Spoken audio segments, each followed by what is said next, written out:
Hello guys, ako muli si Ate Sin. Ito nga pala yung bagong unit namin, ang 2027 X-Force JLX CVT.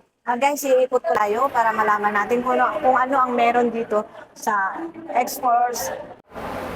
Check naman natin yung ilaw naman ng X-Force na to ay naka-LED, headlights and taillights. Yung fog light niya ay naka-LED na din. Naka 17-inch alloy wheel. Diba, ang ganda. Check naman natin yung loob. Naka 8 inches smartphone display audio, first camera, and parking sensor. Ayan, dito naman tayo. Naka-electronic parking brake naman siya with auto hold. Tapos, itong unit na to ay active lane control. So ayan, napakita ko na sa inyo kahit saglit kung ano ang meron sa unit na to.